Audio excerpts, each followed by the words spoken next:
Welcome to r/malicious compliance, where we share stories of people conforming to the letter, but not the spirit of a request. Thank you, friends, for subscribing to the channel, and for so many likes. The first story. Contractor wanted me to stop sending him these small jobs, but he didn't know that after that, he would pay more for materials. The second story. Company lost a valuable certified specialist before the new year, because he did what he was told. The third story. Client wanted me to go to the third level of support, but I proved that he did not need it. The first story is, don't send you any small contracts? Got it. This was several years ago when I was working as an installs coordinator for a department store. If you wanted work done, anything from installing a toilet to building a garage, you'd come to me.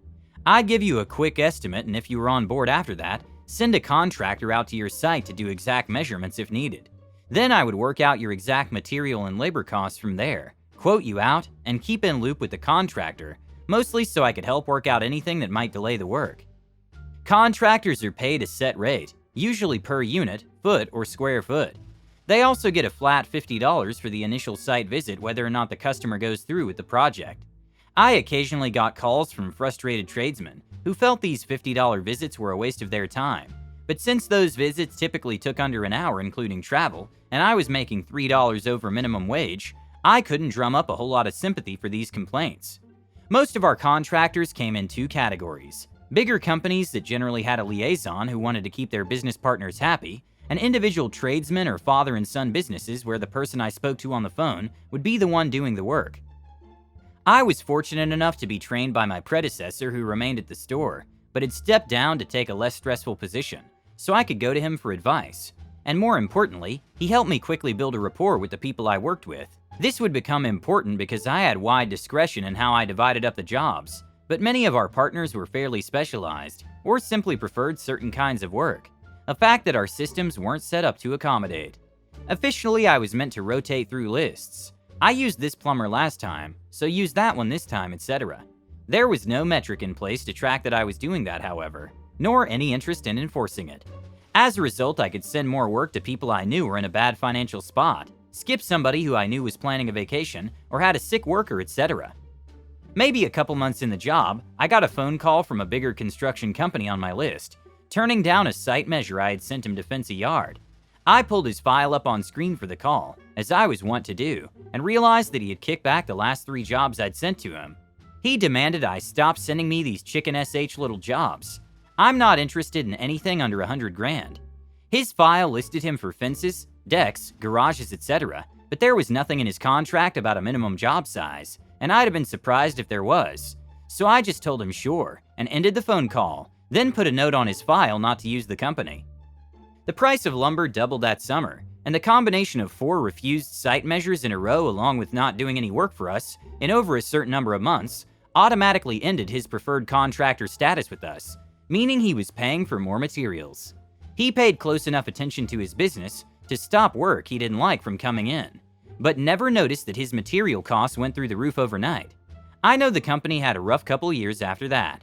As far as I know, they're still in business, but I hope that dude has mellowed out a little in how he talks to the people who help put work across his desk. We were never a big slice of his income, but I like to hope my small malicious compliance helped put just a little more of a squeeze on him.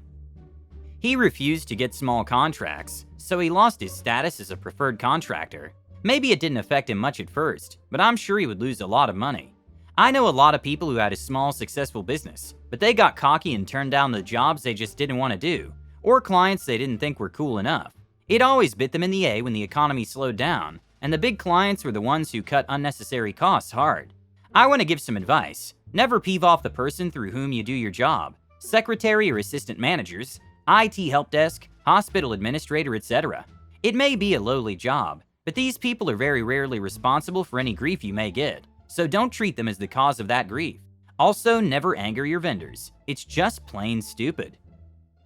The next story is, the car sales business is hard. Just give in and leave. This story is about my previous job, at a dealer group which I actually like pretty well. Still, I wanted in at a particular brand, and settled on working at a different store for 6 months, and bugging the GM for a position at that one store I wanted to work at.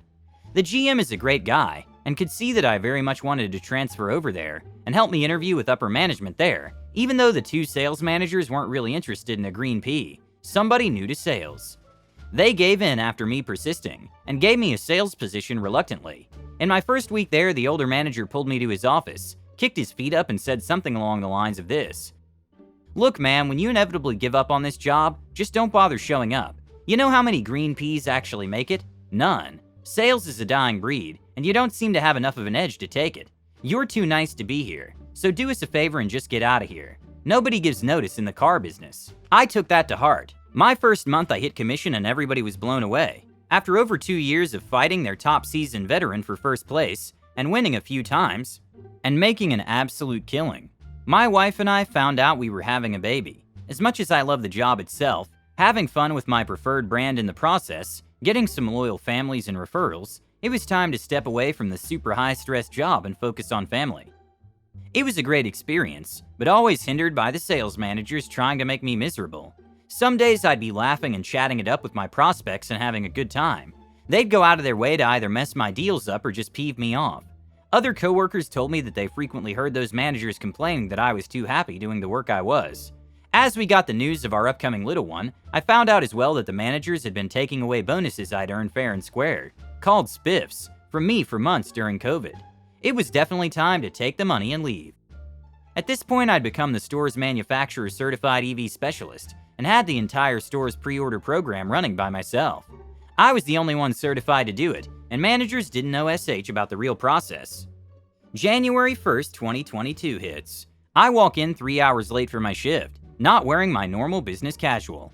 I was never late more than a minute or two without letting them know, so they just assumed I was there and I suppose never went and checked. Manager looks me up and down, looks at the clock, looks at me again, looks at the clock and mumbles, "You're not dressed for work." "Yeah, because I don't work here anymore." Bewildered, he repeatedly asked me what I meant by that. I just told him I quit. Thanks for screwing me out of my hard-earned bonuses for a year, and for trying to screw me out of my happiness. But you can't quit like this. It's not like you to do that. Where's our notice? We only have a couple of guys left. We can't cover your shifts or your pre-orders. Well, you see, I'm just doing exactly as I was told. Have a nice New Year's without me. What was sad is that I liked the job, the cars, the GM, and service parts departments, and the clients were cool. The managers ruined it for me. I would have stayed otherwise. I'm a manager now in an unrelated field. Went back to my previous job that I enjoyed. Never will I be like this. We all work to live. We have to try and make it as enjoyable as possible. I think they'll regret you leaving because you did a lot of work and knew things the others didn't. Things could have been changed if the GM had come to see you in person and work things out with you, such as bonuses. This is one poorly run store, so don't regret leaving. Never let the bees break you. My cousin used to work at a local auto store that was a success, as a discounter for many years. Everything was good, great owner, good pay.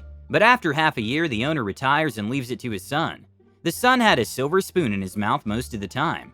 The son was used to being disobeyed. He couldn't go wrong. Well, they bring in a guy who specializes in failed auto stores. It doesn't work. No one could work with the chosen one. Soon, most of the employees quit, and the business collapsed, all because of a changed owner who doesn't know how to work as a team. The last story is, you want to escalate to Tier 3 support? Okay, there's a process for that. Let's do it. I worked in customer support for a tech firm, and if I may say so, the company is good at it, and I am good at it.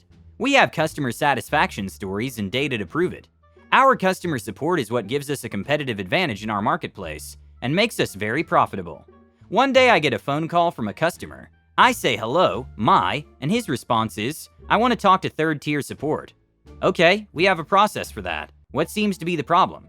No, you don't understand. I don't want to talk to you. I want to talk to third-tier support.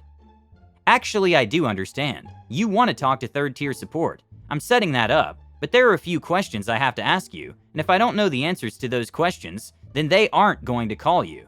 They're going to ask me to call you back and get those answers. So what seems to be the problem?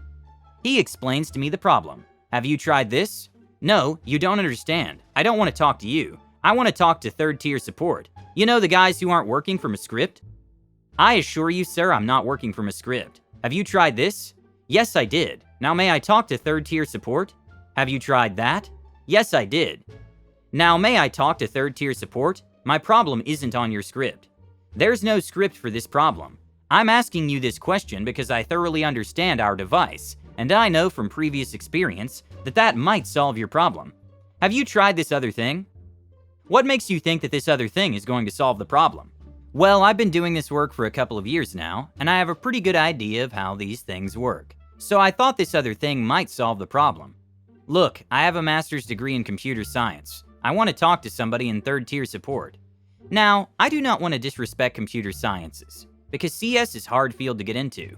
But everybody should understand that there is a big difference between computer scientists, computer programmers, systems administrators, database administrators, network administrators, cybersecurity analysts, program managers, and customer support people. Computer scientists do research on artificial intelligence, algorithms, compiler design, large databases, and other theoretical topics. Those are important topics. Computer programmers, by way of contrast, write computer programs. They need to know about computer science topics, but computer science is a means, not an end. The same is true for all the other specialties that I mentioned. He may be a really good computer scientist, but that doesn't mean he a network administrator or a system administrator. Those are different specialties. Somebody who says I have a master's degree in computer science, I don't need to talk to you, knows a great deal about what he knows, but doesn't know what he doesn't know. I've been around long enough to know that there's a great deal I don't know. Just try this other thing, and if that doesn't work, then I'll give you to third-tier support. Promise? Promise. I can hear him typing away in the background, swearing and cursing. I can hear when he hits the return key because he hits it hard. Then he picks up the phone and says, "It's working now." Great, you still want me to escalate to third-tier support? Then I get a torrential outpouring of expletives. Since this is a family channel, I won't give the details, but rather leave it to your imagination, gentle reader. Then he hung up on me. Wouldn't you know it, he got a customer satisfaction survey and I got straight zeros. I got called into my boss's office, and we had a conversation about the call. He was upset, and I can't say I blame him because he also gets graded on our survey scores. He called in some third-tier support people to listen to the recording, for training and quality assurance purposes, and they said I did everything right. Me, did not deserve that rating. They also said that there was no way I deserved that abuse, and that the survey should be tossed out. Unfortunately, the rules are the rules, and that score counted. If you got a bad review such as mine, there was an investigation, and careful thought as to what should be done. In my tenure there, I was investigated twice. This one, there was no question that it was not my fault. However, the big boss felt awful about the whole affair, so he and his wife took my wife and me out to dinner at the most expensive restaurant in town. We had a lovely time. At the end of the evening, I noticed that he paid for the meal with his personal, not his corporate credit card. I asked him about that. His response was golden. I'm in a position where I could probably get away with it, but that wouldn't be right. What happened to you wasn't right either. This dinner is my way of making it up to you, as best as I can. And I figured if I'm gonna do that, I might as well take my wife and your wife along. Why not? He knew I was married because I have the ring. I love that guy. Worked for him for years. I'm glad you have such a boss. He didn't yell at you, but treated you to dinner. I hope that dude gets karma. Abusive staff customers should be charged extra when they try to renew their service contracts. Because of their abusive treatment, it costs more to retain staff, and that cost is added to the abuser's fees. Thank you for watching. Don't forget to subscribe and hit the like button.